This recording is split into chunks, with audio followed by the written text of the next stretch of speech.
लाखों के न्यारे बारे कर रही है। ऐसे 10-11 वो मेरे को प्रमाण देके गए थे। ये सतत चल रहा है पिछले गहलोत राज से अब तक। आपको लगता है कि अगर 24 सितंबर को आपके लेटर पे कार्रवाई हो जाती तो सरकार की साख और बढ़ती? नहीं, 24 सितंबर को मैं मुख्यमंत्री जी से बात करूंगा क्यों, किस लेवल पे वो पत्र दब गया, लेकिन उनको हथकड़ी लगा के बाजार में क्यों नहीं घुमाते जो जनता को पता लगे कि ये व्यक्ति के जीवन के साथ खिलवाड़ कर रहे हैं।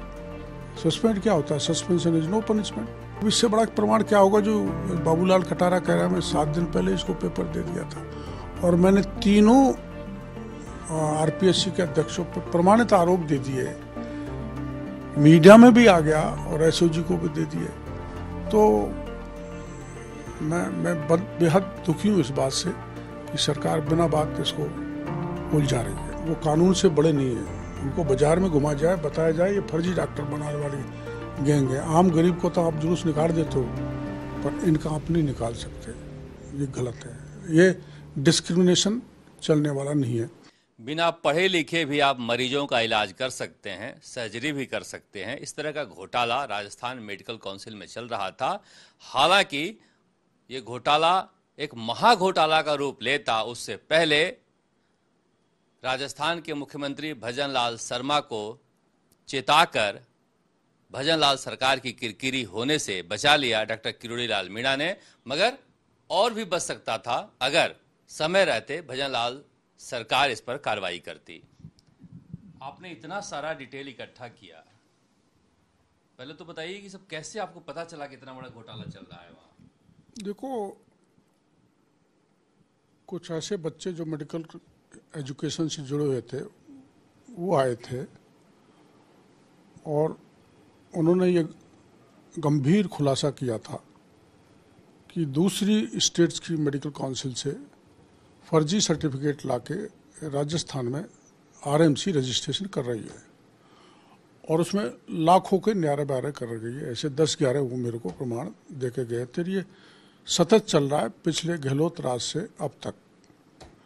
तो मैं वो सारे कागज लेके एक अपना लेटर बना के 24/9/2024 को मुख्यमंत्री जी को देके आया था। ये कह के आया था कि ये मामला गंभीर है, आप इसकी गोपनीय रूप से जांच करा के इसमें अविलंब सख्त कार्रवाई करें। और उससे पहले ये मीडिया में चला गया और ये मेरे को ऐसा लगता है कि केवल राजस्थान में नहीं, राष्ट्रीय स्तर पर ऐसी डिग्रियों का फर्जी डिग्री पाकर नौकरी कुछ लोग पा रहे हैं, कुछ अस्पताल चला रहे हैं। एक प्रकरण करौली का है, वो जो एनओसी लेने गया सीएमएचओ से डॉक्टर अपनी प्राइवेट प्रैक्टिस के लिए गायनेकोलॉजी की है, तो उसने उससे जो जानकारी ली, प्रिलिमिनरी भी जानकारी वो डॉक्टर दे नहीं सका, राम गोपाल महावर। तो ये उसने एक पत्र आरएमसी को लिखा कि इसकी डिग्री मेरे को संदिग्ध लगती है, कृपया मार्गदर्शन दें कि मैं इसको एनओसी दूं कि नहीं। तो वो पेपर भी सीएमएचओ का आरएमसी ने दबा दिया। तो ऐसे 11 प्रकरण हैं जो विभिन्न, विशेषकर महाराष्ट्र, हरियाणा, बिहार, तमिलनाडु और उत्तर प्रदेश से फर्जी एमबीबीएस के रजिस्ट्रेशन लाएं, एमएस एमडी के भी लाएं और राजस्थान में उनका बिना जांच किए आरएमसी ने रजिस्ट्रेशन कर दिया। तो व्यक्ति के जीवन के साथ खिलवाड़ है। इससे बड़ा गंभीर कोई मामला नहीं हो सकता कि 12वीं पास लोगों को आप एमबीबीएस, एमडी, पोस्ट ग्रेजुएट की डिग्री दे रहे हो, डीजीए की डिग्री दे रहे हो। इसके लिए हमारा आरएमसी पूर्णतया दोषी है और जो भी जिस किसी ने भी किया है उसके खिलाफ सख्त कार्रवाई की जानी चाहिए। सस्पेंशन से काम नहीं चलता। आईपीसी में, बीएनएस में प्रकरण दर्ज करके इनको जेल के शिक्षों में डालना चाहिए। आपको लगता है कि अगर 24 सितंबर को आपके लेटर पे कार्रवाई हो जाती तो सरकार की साख और बढ़ती? नहीं, 24 सितंबर को मैं मुख्यमंत्री जी से बात करूंगा क्यों, किस लेवल पे वो पत्र दब गया, पर सीएम ने मेरे सामने ही कार्रवाई हेतु कह दिया था। तो मुख्यमंत्री जी फिर बात करूंगा। इतने गंभीर मामलों को भी अगर अधिकारी दबा दें तो ये सरकार के को बदनामी के सिवाय कुछ नहीं देने वाले। इसलिए ये इसमें आरएमसी में तो कार्रवाई हुई, पर जब सीएम को एक मंत्री ने पत्र दिया है और वो उस पत्र को भी दबा दे, किसने दबाया ये भी जांच का विषय है। और ये सही कहना है कि सीएम के पहल पर इसमें कार्रवाई हो जाती तो सरकार को बहुत अच्छा मैसेज जनता में जाता कि ये सरकार बहुत सक्रिय, और ऐसे मामलों को ये सक्रिय सरकार बर्दाश्त करने वाली नहीं है। आप तो इस पूरे मामले को देख रहे हैं, कितने पैसे का लेन देन होता होगा एक डिग्री में? मेरे को जो सूचना देने आए थे उन बच्चों का ये कहना था कि 30 से 50 लाख रुपए एक उसमें रजिस्ट्रेशन में लेते हैं, और ऐसे लोग लगा रखे हैं डायरेक्टरेट के वहाँ पर जो वहाँ लगने नहीं चाहिए। एक ऐसा भी वहाँ लगा रखा व्यक्ति बीएल बैरवा जो रिटायर हो गया, उसके बाद भी वो वहीं पर लगा हुआ है। कुछ प्राइवेट आदमी लगा रखे हैं। अब उनकी अकाउंटेबिलिटी क्या है? कुछ नहीं, वहाँ एक ही सरकारी है, वो भी अप्रैल में रिटायर हो रहा है, बाकी सब प्राइवेट है। हाँ, सारे प्राइवेट हैं। तो जो कांग्रेस वाले लेटरल एंट्री की बात करते हैं, तो हमारे तो सब विभाग में वो तो यूपीएससी पे से तो भी सिलेक्ट होते हैं, लेकिन यहाँ तो डीओआईटी में ढेर सारे अखिल अरोड़ा भर गए। मैं उनकी लिस्ट जारी करने वाला हूँ। विभिन्न डिपार्टमेंटों में न तो उन्होंने कोई आरपीएससी दिया या न किसी बोर्ड की परीक्षा दी, और यहाँ सरकार ने, पिछली सरकार ने सैकड़ों लोगों को नौकरी में लगा रखा है, और वो भ्रष्टाचार में लिप्त है सारे के सारे। डीओआईटी में तो बेशुमार उनको तनख्वाह दी जा रही है, टीएडीए दिया जा रहा है लाखों के उसमें। तो ऐसे बहुत लगे हुए हैं। मुख्यमंत्री जी को मैं कहूँगा कि इसको कोई स्पेशल कमेटी बना के जांच करे, जो पिछले दरवाजे से नौकरी पा के लूट रहे हैं जनता का धन, वो नियंत्रित होना चाहिए।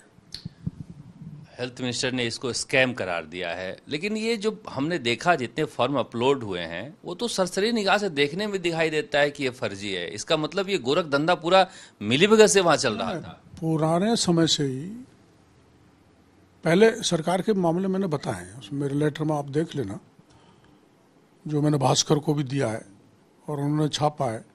तो पुराने मामले भी हैं और इस सरकार में भी मामले हुए हैं। तो वो तो पहली दृष्टि में जब सीएमएडओ जो करौली का देख सकता है तो यहाँ रजिस्ट्रार भी देख सकता है, पर उन्होंने शायद इसलिए आंख मूंद ली कि इसमें बड़ी रकम उनको प्रत्येक डिग्री जिसको दे रहे उससे मिल रही है। अब सरकार कहना है कि हम 3 लोगों को सस्पेंड कर दिए हैं और बाकी फाइंडिंग रिपोर्ट आएगी, उसके बाद कार्रवाई होगी। नहीं, ये सरकार ने कह दिया ठीक है सस्पेंड कर दिया, लेकिन उनको हथकड़ी लगा के बाजार में क्यों नहीं घुमाते, जो जनता को पता लगे कि ये व्यक्ति के जीवन के साथ खिलवाड़ कर रहे हैं। सस्पेंड क्या होता है? Suspension is no punishment.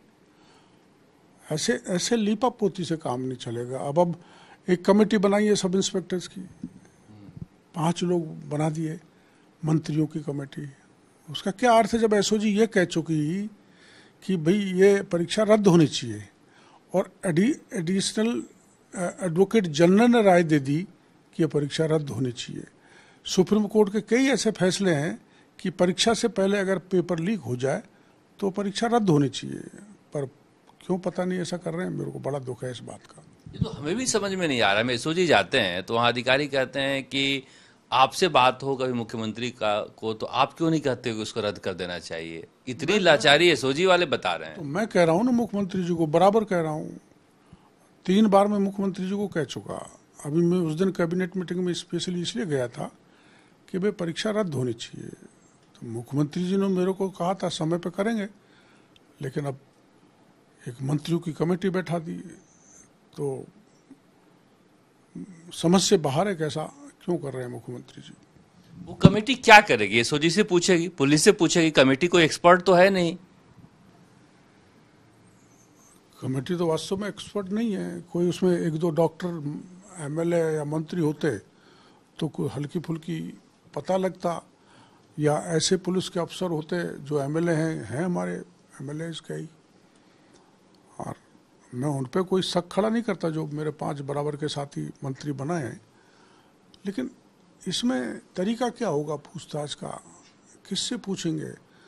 जब करीबन आरपीएससी के 2 एक्स मेंबर जेल के सीचों में हैं, और एक ने तो ये कह दिया मैं 7 दिन पहले मैंने उसको रायका को वो पेपर दिया था।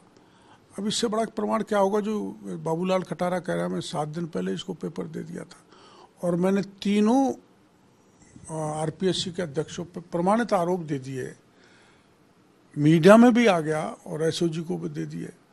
तो मैं बेहद दुखी हूँ इस बात से कि सरकार बिना बात इसको उलझा रही है।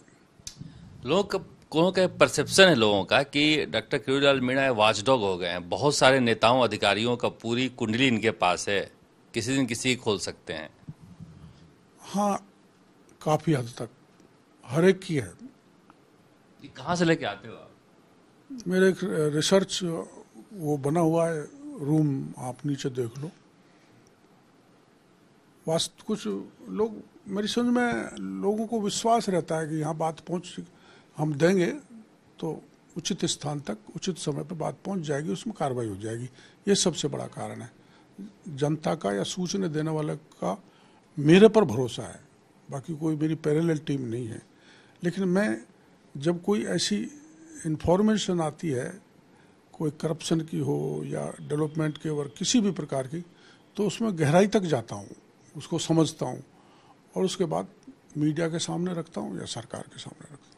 कभी कोई ऑफर भी आता होगा आपको, इतने सारे आप घोटाला निकालते हो तो?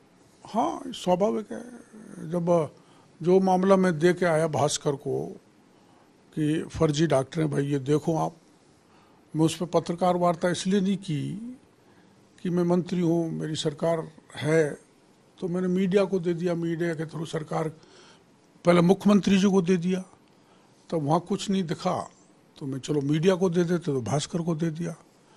और पंत साहब थोड़े मुख्यमंत्री जी के नज़दीक भी हैं, तो मैंने उनको भी ये कह दिया भाई आप इसको आगे ध्यान आकर्षित करो, तो उन्होंने बड़े ढंग से स्टिंग करके दिया है मामला। अब मात्र सस्पेंड कर देना ये मेरे गले नहीं उतरता। उनके तो हथकड़ी लगे और वो कानून से बड़े नहीं है, उनको बाजार में घुमा जाए, बताया जाए ये फर्जी डॉक्टर बनाने वाली गैंग है। आम गरीब को तो आप जुलूस निकाल देते हो, पर इनका आप नहीं निकाल सकते, ये गलत है। ये डिस्क्रिमिनेशन चलने वाला नहीं है। और इसमें और भी सबूत दूंगा मैं। आप ये कितने बड़े अफसोस की बात है, हमारे राज में नहीं 500 बीघा जो पुलिस को जमीन अलॉट हुई है वो उस पर कब्जा कर लिया लोगों ने, जिसमें सुप्रीम कोर्ट का स्टे है।